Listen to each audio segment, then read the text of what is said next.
নমস্কার। আজ আমরা চলেছি বাগড়াকোট লুপ ব্রিজ হয়ে লোলেগাঁও হয়ে জেরং। দেখুন কি জোরে এই লুপ ব্রিজের ওপর দিয়ে মোটর বাইক ড্রাইভ করছে, রান করছে। মানে এত রিস্ক নিয়ে এরা এইভাবে মোটর বাইক চালায়, যে কোনো মুহূর্তে দুর্ঘটনা ঘটতে পারে। যাকে এই মুহূর্তে আমরা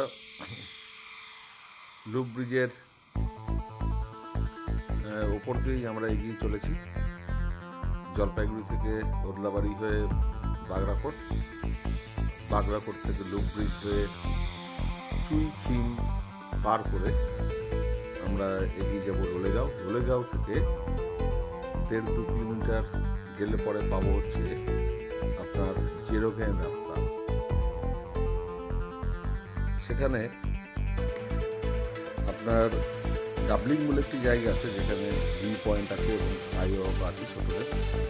সেটা আপনাদের সকলে হয়তো ভালো নাও লাগতে পারে, কিন্তু জায়গাটি ছোটো ছোটো শিশুদের নিয়ে যাওয়ার ক্ষেত্রে কিন্তু সুন্দর জায়গা, ভালো লাগবে ছোটো ছোটো শিশু। আর ডাবলিংয়ের এই জায়গাটা ক্রস করলেই আপনারা আরও কিছুটা দূর এগিয়ে গেলে পাবেন জেরং। চলুন আপাতত আমরা এগিয়ে চলি আমাদের লুপ ব্রিজের ওপর দিয়ে একদম চুইখিম গ্রামে। এর আগে আপনাদের আমরা লোলেগাঁওয়ের কিছু দৃশ্য দেখিয়েছি, ভিডিও ক্লিপ দেখিয়েছি।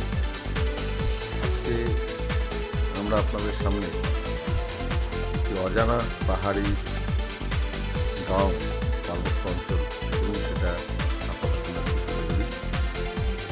পথে প্রচণ্ড কুয়াশা পড়বে, কারণ লোলেগাঁওতে এই সময় প্রচণ্ড কুয়াশা, মানে ওয়েদারটা প্রচণ্ড রকমের খারাপ থাকে।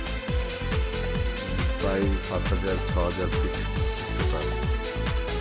আপনার এখান থেকে লাভা মাত্র 21 থেকে 24 ফিট, মানে লোলেগাঁও থেকে লাভা।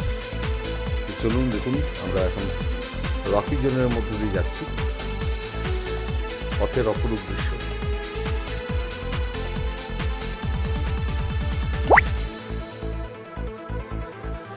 কি কুয়াশা দেখুন, একটু এগিয়ে দিলাম, প্রচণ্ড কুয়াশা এবং আপনার ব্ল্যাক ফগে কিন্তু আপনার গাড়ি চালাতে প্রচণ্ড অসুবিধা। দেখুন দৃশ্য, অদ্ভুত দৃশ্য। যেন কুয়াশা নেমে পৃথিবীর মানে যে রাস্তা এবং ঘাসের যে সবুজ মাঠ দেখছেন, তাকে যেন প্রণাম জানায়। এটা আপনার জেরংয়ের রাস্তা।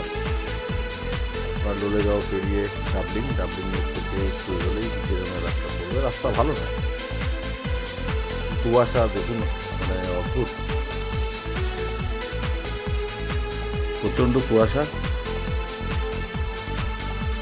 দেখে না চালাতে পারলে কিন্তু দুর্ঘটনা ঘটবার সম্ভাবনা এই রাস্তায় রয়েছে। আমরা এগিয়ে চলেছি জেরংয়ের দিকে। জেরং এই জায়গাটি আপনার খুব বেশি দিনের নয়, অর্থাৎ জায়গাটি পুরনো হলেও এখানে আপনার পাহাড় কেটে, পাহাড়ের একেবারে খাদ এবং সেটা রেলিং দিয়ে ঘিরে সুন্দর করে এই সেই জেরংয়ের প্রবেশ পথ দেখতে পাচ্ছেন। আমরা সকলে প্রবেশ করলাম এইভাবে রেলিং দিয়ে জায়গাটাকে ঘিরে রেখেছে, একেবারে খাদের ধারে দেখাচ্ছে আপনাদের। ছোট বাচ্চা দেখুন, একেবারে খাদের ধার দিয়ে সুন্দর করে এটাকে সাজানো হয়েছে, এবং অনেকটা পথ নামলে পরে আপনার সিঁড়ি আছে ছোট ছোট, সেই সিঁড়ি দিয়ে যদি নেমে যান তার নিচে দেখবেন একটা পাথরের উপর ভগবান বুদ্ধদেবের ভাস্কর্য। সেটা দেখতে সকলে যাচ্ছে, কিন্তু একদম ছোট বাচ্চারা যারা রয়েছে বা বয়স্ক মানুষ যারা রয়েছেন, তাদের পক্ষে কিন্তু খুব মুশকিল। এবং কখনো এই যে জায়গাটা দেখাচ্ছি আপনাদের, দেখুন এই যে নিচে নেমে যাওয়ার যে জায়গাটা, যেখান থেকে গেলে আপনি বুদ্ধদেবের যে ভাস্কর্য যেখানে রয়েছে সেখানে যেতে পারবেন। এই জায়গাটা কিন্তু বয়স্ক মানুষদের পক্ষে অত্যন্ত কঠিন, এবং আমি তো বারণ করব যে ছোট শিশুরা এবং বয়স্ক মানুষরা কিন্তু এখানে যাবেন না, বা যারা শারীরিকভাবে সক্ষম তারা যাবেন। এবং এই যে ভগবান বুদ্ধদেবের যে ভাস্কর্য দেখতে পাচ্ছেন, এর পাশেই সবাই দাঁড়িয়ে সেখানে ছবি টবি তোলে, আমিও দেখলাম, তাই আমরাও তুলেছি।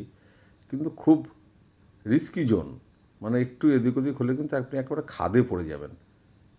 তাই অবশ্যই সতর্ক থাকবেন। ভগবান বুদ্ধদেবের আশীর্বাদে আপনারা সকলে ভালো থাকুন, সুস্থ থাকুন। এরপরে আপনাদের আরও একটি সুন্দর জায়গায় নিয়ে যাব, যেখানে প্রাকৃতিক সৌন্দর্য অসাধারণ। নমস্কার।